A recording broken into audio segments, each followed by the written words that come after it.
ڈرامے جو تاریخی بنائے جاتے ہیں، تو ڈرامے دیکھنا تو ہم جائز نہیں کہتے، اس میں بے حیائی بھی ہوتی ہے، مگر جو بنانے والے ہیں وہ کہتے ہیں کہ ایک ماحول جب کریٹ کیا جاتا ہے، ایک ماحول دکھایا جاتا ہے، اس سے تاریخ اور ہسٹری آپ کے دماغ میں زیادہ اچھی طرح سے بیٹھتی ہے. تو طیب اردگان نے ڈرامہ بنایا نا، ارطغرل بڑا مشہور ڈرامہ چل رہا ہے، بہت دنیا دیکھ رہی ہے.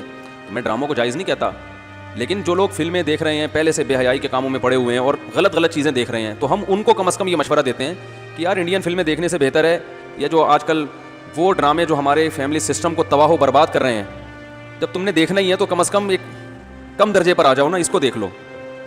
تو اس سے تو پھر بھی بہتر ہے کہ کم از کم تمہیں ہسٹری تو پتہ چلے گی، کم از کم تمہیں یہ تو پتہ چلے گا مسلمانوں کی تاریخ کیا تھی. اور ایسے صرف دعاؤں سے کام نہیں بنا، انہوں نے بڑی بڑی قربانیاں دی ہیں. سلطان محمد فاتح نے بہت بڑی قربانی دے کے قسطنطنیہ فتح کیا تھا، دنیا کی سب سے بڑی توپ بنائی تھی اس نے. اور آج ہماری صرف باتیں توپ ہیں، باتیں ایسی کریں گے جیسے بہت بڑی توپ ہیں ہم کوئی، عمل ہمارے کیا ہیں زیرو، نہ سائنس میں آگے، نہ ٹیکنالوجی میں آگے، نہ مذہب میں آگے. وہ ٹیکنالوجی کی دنیا میں بہت آگے تھے، سائنس کی دنیا میں بہت آگے تھے. سلطان محمد فاتح نے جب قسطنطنیہ کو فتح کرنے کا ارادہ کیا، استنبول کو، نبی کی پیش گوئی تھی کہ میری امت میں جو طبقہ استنبول جو فتح کرے گا نا وہ جنتی ہے. تو صحابہ کے دور سے کوششیں ہو رہی تھیں، اور استنبول میں 1000 سال سے خلافت قائم تھی عیسائیوں کی، اور اسے کوئی فتح کر نہیں سکتا تھا. ابو ایوب انصاری رضی اللہ تعالیٰ عنہ گئے، وہ نہیں فتح کر سکے، ان کی قبر وہیں بنی. بڑے حملے ہوتے رہے، اتنی چوڑی دیوار میں نے خود دیکھی، اس کی میں نے ویڈیو بھی بنائی تھی، اور اتنی لمبی دیوار شہر کے گرد کہ اس کو ناممکن اسباب کی دنیا میں، ایئر اٹیک تو ہوتے نہیں تھے نا اس زمانے میں، جانا تو پیدل فوج نہیں تھا، جائے گی کہاں سے بھائی، چڑھے گی کیسے اس پہ. سیڑھیاں لگا کے جو چڑھتے تو اوپر انہوں نے گرم تیل گرم ہوتا تھا، اس کے دیگ رکھے ہوئے ہوتے تھے، تو وہ دیگ الٹتے تھے تیل ڈال کے، کوئی چڑھ نہیں سکتا تھا. بہت زبردست ڈیفینس تھا، کوئی میلی آنکھ اٹھا کے دیکھ نہیں سکتا تھا، اور جتنی لڑائیاں ہوئی سب ناکام ہوئی تھیں. سلطان محمد فاتح نے کہا بھائی نبی نے خوشخبری دی ہے، ہم فتح کر کے چھوڑے گا. پھر وہ مشہور واقعہ ہے، اس نے کیا کیا کہ خشکی میں کشتیاں چلا دیں، سارے جانور راتوں رات ذبح کیے، ان کی چربی پگھلا کے پتھروں پہ بچھائی گئی ہے، اس پہ سمندری جہاز بٹھا کے. وہاں میں جب ترکی میں گیا ہوں تو اب دیکھو یہ چیز کتابوں میں بھی بتائی جا سکتی تھی نا، لیکن وہاں طیب اردگان نے کیا کیا ہے، میوزیم بنائے ہیں، ان میں یہ پورا منظر دکھایا جاتا ہے. خدا کی قسم ایسا ایمان بڑھتا ہے کہ چیخیں مارنے کا دل کرتا ہے. ایسی جو علماء بھی گئے ہیں نا، بنوری ٹاؤن کے ایک شیخ الحدیث گئے تھے، وہ کسی نے بتایا وہ رو رہے تھے چیخیں مار مار کے. جو جاتا ہے یہ منظر ہوتا ہے، وہ جب دکھاتے ہیں نا اپنی آنکھوں سے، بھائی کیا منظر، اور کیسے وہ کشتیوں کو راتوں رات خشکی پہ لے کے چلے ہیں، اور خشکی پہ لے جا کے پیچھے سمندر میں اتارا، اور سامنے سے بھی اٹیک اور پیچھے سے بھی اٹیک. انگریزوں نے لکھا ہے، گوروں نے ہسٹری میں، کہ یہ اسباب کی دنیا میں ممکن نہیں ہے. بہت بڑا کارنامہ انہوں نے سر انجام دی، اور راتوں رات. تو یہ ہماری تاریخ تھی جس کی وجہ سے ہمیں عروج ملا تھا. آج ہم صرف پیڑے کھا رہے ہیں، باتیں ٹھوک رہے ہیں بیٹھ کے، صحیح ہے نا. بزرگوں پہ طنز، علماء پہ اعتراضات، ایک دوسرے پہ کیچڑ اچھالنا، فرقہ پرستی، ان چیزوں میں ٹائم ضائع ہو رہا ہے، اور کوئی موٹیویٹ کرنے والا نہیں ہے، کوئی تعمیری کام کرنے والے لوگ بہت تھوڑے رہ گئے ہیں. اور ٹیکنالوجی کی طرف تو توجہ ہی نہیں ہے. یونیورسٹی میں جو لڑکا مذہب پہ چلتا ہے، سب کی بات نہیں کر رہا، ایجوکیشن میں سب سے پیچھے وہی ہوتا ہے عام طور پہ، اسی کی شکایتیں آ رہی ہوتی ہیں. یہ چونکہ نمازی ہے لہذا نمبر سب سے کم اس کے آتے ہیں. نمازی کے نمبر تو زیادہ آنے چاہیے بھائی، جو تبلیغ میں وقت لگاتا ہے اس کو تو ایجوکیشن میں زیادہ آگے ہونا چاہیے. یہ تو ہمارے مذہب کا حصہ ہے.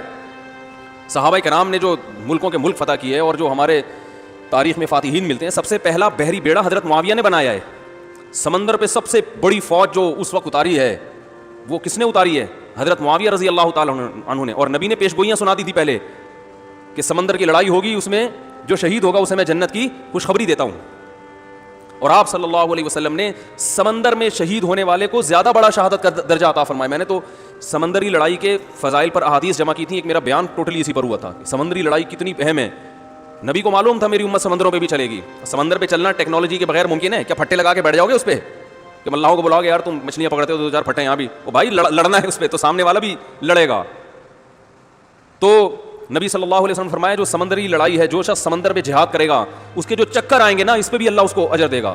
بڑی خوشخبریاں ہیں اس کے گناہوں کی معافی کی، کیونکہ آپ کو پتا تھا کہ امت جب تک سمندر پہ کو فتح نہیں کرے گی اور سمندر پہ سفر نہیں کرے گی، یہ اس دنیا پہ حکومت نہیں کر سکتی. تو حضرت معاویہ نے جو پہلا بیری بیڑا بنایا، اس کے امیر کو امیر البحر کہتے تھے. بحر کہتے ہیں سمندر.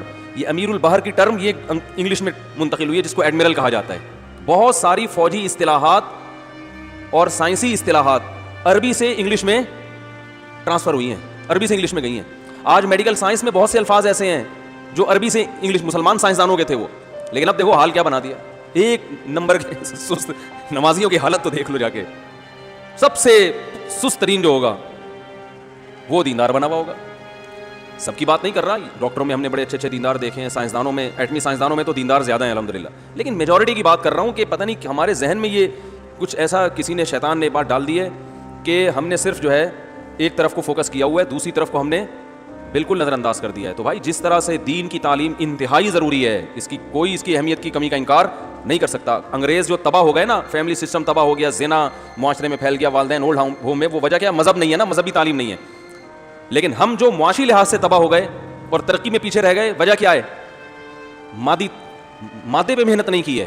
تو دونوں محنتیں ضروری ہیں. داؤد علیہ السلام کو روحانی ترقی بھی ملی اور اللہ نے آپ کے ہاتھ میں لوہا بھی پگھلایا.